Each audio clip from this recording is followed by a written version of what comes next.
Let's talk a little bit about Squad 44, because Squad 44 has just had its Pacific update first look. Iwo Jima is going to be the first map that we get, and my god, are the pictures absolutely gorgeous. But before we fully get into that, let's talk a little bit about what this is going to be. We all know the full Pacific is going to be coming to Squad 44, the World War II FPS.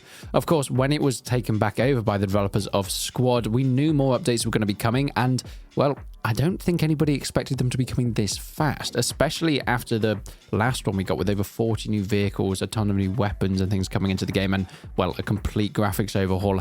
I thought it would be much later, but before the end of 2024, we're going to be getting another title.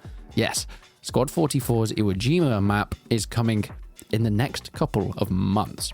First of all, let's take a look at some of the screenshots. They have mentioned some things like they want to implement the storming of the beach, where the US forces first come up to the beach. We've seen this in, well, titles or films or TV like the Pacific. They didn't really touch on Iwo Jima too much within that series, but we can get a similar vibe of what this is going to be like. It's an incredibly brutal theater of war, and they're going to try and help recreate that. Now, we're still on Unreal Engine 4 within the game. There has been talk of it potentially going to Unreal Engine 5, but what they have said is it just takes up so many more resources for people's PCs, and actually it's not going to really help them because everything's been made for UE4 at the moment, and porting it doesn't just automatically make things look nicer. So the amount of work that would have to go in for that update is so far down the line, it's not even worth talking about at this point in time.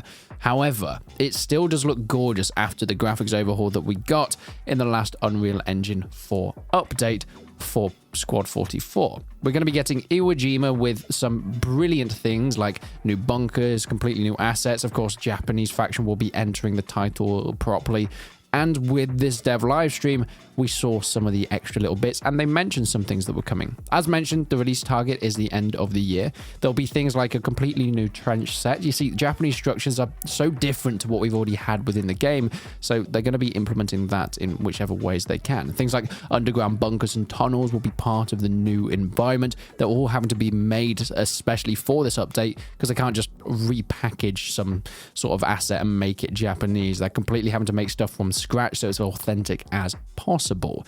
Things like barracks will be part of the game, and we saw some screenshots of everything from wood huts to, well, camouflaged areas to tunnels, and of course the volcano on Iwo Jima that you can burrow beneath, but we'll get onto that in a little bit. Because it's a completely different theater of war, they're able to take some liberties here in terms of what they're actually putting into the game. And when I say liberties, I mean they're really pushing it as far as they possibly can with the engine that they're working on, being Unreal Engine 4. You see, because Iwo Jima is a self-contained island, they are making a 1-to-1 scale of it. Yes, you heard me right.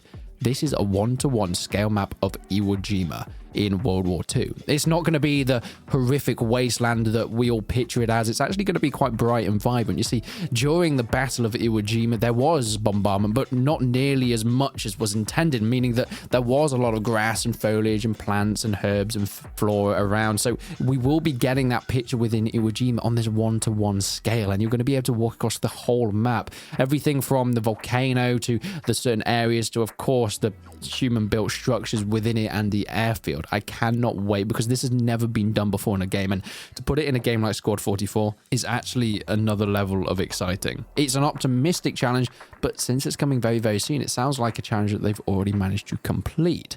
As mentioned, there will be a multi-layered tunnel network that can be explored, and these tunnels will go on and on and on and on and on, creating a really new dynamic playstyle for a game like this.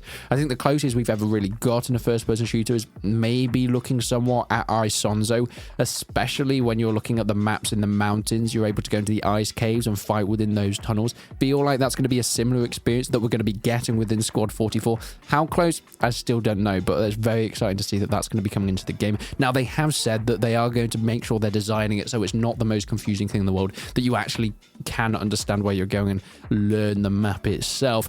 There will be dead ends within this tunnel system, traps and things like that, but you'll be able to work them out pretty soon on whether you're going the right or the wrong way. But once again, the Japanese faction will be able to work them out. Now, because the Japanese faction will have a bit of an advantage there. Now, speaking of advantage, they have said that through playtest, it has come to their attention that a lot of people expected it to be a lot more unbalanced than it actually is. But being a 1-to-1 Iwo Jima map, they've managed to make it an incredibly balanced map between the US and the Japanese. Now, that's still time to tell. I think whilst you can have playtests and things like that to work out how that can all work and balance between, I think, well, we're going to have to see once it releases to the public to see how many people find loopholes and issues with it. We know that's just what multiplayer games are like, and there probably will be a few issues upon launch, but my god, is it incredible. I mean, there are a few things, like I mentioned, the Japanese will always have a bit more experience on their home turf, and of course they'll be implanted within these pre-placed guns that the Japanese will be able to sit on as the first invasion happens, the US storming the beaches. They're trying to recreate that as well,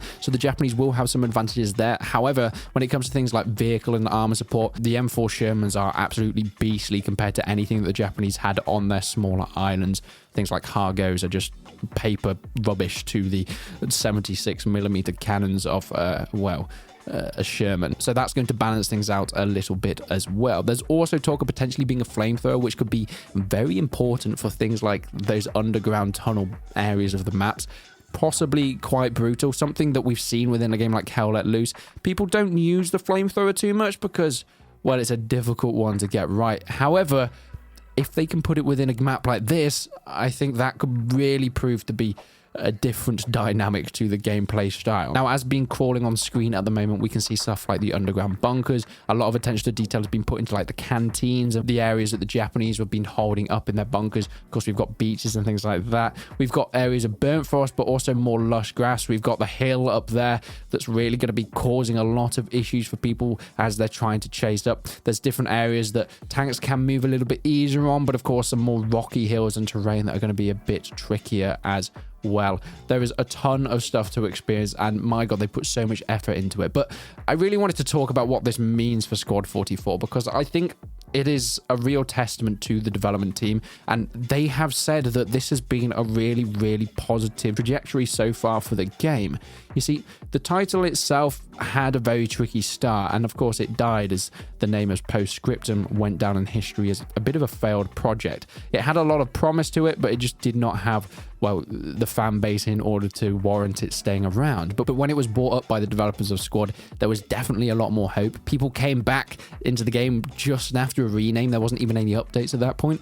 And then when that started to die down, they then brought out the update a few months ago, adding in a lot more German stuff, and that brought in more people once again. And slowly but surely, they've been adding more and more in, and more people are coming back time and time again. And it is a really positive trajectory. And being the first World War II shooter to add in the Pacific, I think this could be a turning point for the game. I think in general, there's been a lot of competition and talk between Hell Let Loose and Squad 44, which title has been better, which one has been more positive. I said in one of my previous videos, talking about both side by side, this could be it. This could really be the turning point where Squad 44 takes on a new lease of life and maybe even overtakes Hell Let Loose, because the Pacific is an update that is so popular. It saved a title like Battlefield 5, and even a game that was so slated upon launch like that one managed to get a lot of its fan base behind it because they released the Pacific a little bit later on.